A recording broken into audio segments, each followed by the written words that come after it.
जय हिंद दोस्तों, स्वागत है आप सभी लोगों का एक बार फिर से तैयारी कर लो चैनल में।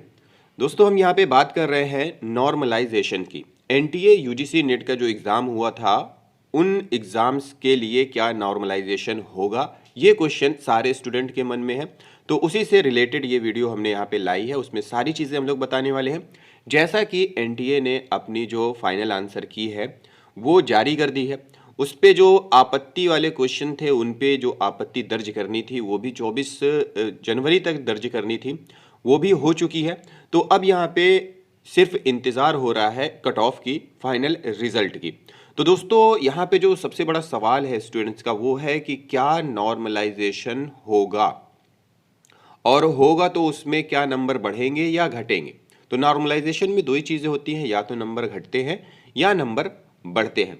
अब जैसा कि कट ऑफ जारी हो चुकी है, आपने अपना आंसर की चेक किया है, आपको पता लग गया है कि हमारे 102 प्रश्न सही हैं, 80 प्रश्न सही हैं, मतलब टोटल तीन जो भी है 150 प्रश्नों में वो मैं बता रहा हूँ। जैसे 300 नंबर का होता है तो मुझे 180 नंबर मिल रहे हैं, 150 नंबर मिल रहे हैं, 120 नंबर का मैंने सॉल्व किया है।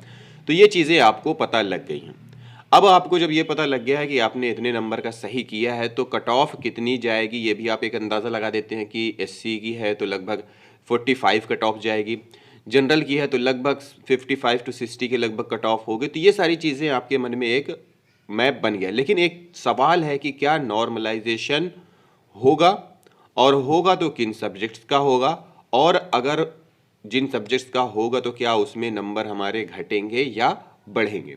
तो दोस्तों एक चीज़ बता दूं कि नंबर जो नॉर्मलाइजेशन तो होगा दोस्तों, जो भी है यहाँ पे नॉर्मलाइजेशन का प्रोसेस वो होगा, और उसमें क्या है कि नंबर घट भी सकते हैं और नंबर बढ़ भी सकते हैं। तो ज़्यादा नहीं घटते बढ़ते हैं, ज़्यादा से ज़्यादा 1 या 2 नंबर का ऊपर नीचे होता है, एक या 2 नंबर घटते हैं या 1-2 नंबर बढ़ते हैं। अब कैसे कि सपोज़ कि जो एग्ज़ाम्स फर्स्ट और सेकंड शिफ्ट में हुए हैं, फर्स्ट और सेकंड दोनों शिफ्ट में जो एग्ज़ाम्स किए गए हैं उन्हीं एग्ज़ाम्स का नॉर्मलाइजेशन होगा, उन्हीं पेपर्स का नॉर्मलाइजेशन होगा। जिन सब्जेक्ट का एग्ज़ाम फर्स्ट और सेकंड शिफ्ट में हुए हैं सिर्फ उनका ही नॉर्मलाइजेशन होगा, उसके अलावा किसी भी सब्जेक्ट का नॉर्मलाइजेशन नहीं होगा। अब मैं बता दूं इसमें कौन कौन से सब्जेक्ट आते हैं। सबसे पहला है कॉमर्स आता है, ठीक है। फिर आता है पॉलिटिकल साइंस आता है, ठीक है। फिर हिस्ट्री आती है, उसके बाद इंग्लिश भी आता है, बंगाली आता है, बंगाली भी आता है। और दोस्तों यहाँ पे बंगाली के अलावा जैसे कि हिंदी भी दो शिफ्ट में हुआ है वो भी आएगा, और जियोग्राफी आता है, ठीक है, जियोग्राफी भी आता है।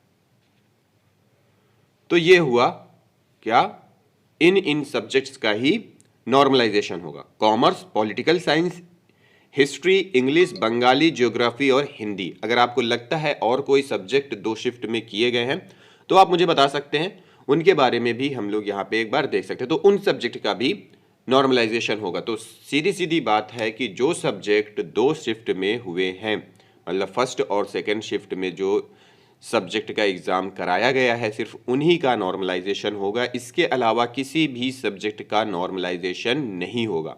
नॉर्मलाइजेशन में ये होता है कि सपोज़ कि फर्स्ट शिफ्ट का जो पेपर था वो इजी था और सेकंड शिफ्ट का पेपर जो था वो टफ था, तो फर्स्ट शिफ्ट वाले का जो नॉर्मलाइजेशन है वो नंबर उसका कम हो जाएगा।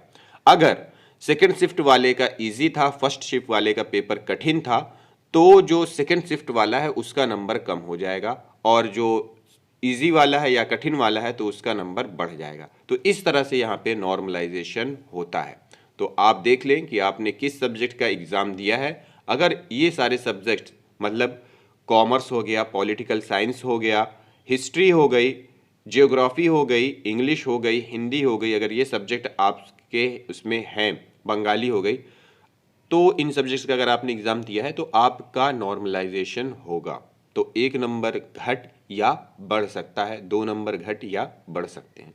तो दोस्तों वेट करते हैं फाइनल आंसर की और तभी पता चलेगा कि हमारे कुछ नंबर घटे हैं या बढ़े हैं। तो चलिए मिलते हैं अगली वीडियो में अगले टॉपिक के साथ। इस वीडियो को देखने के लिए आप सभी लोगों का बहुत बहुत धन्यवाद।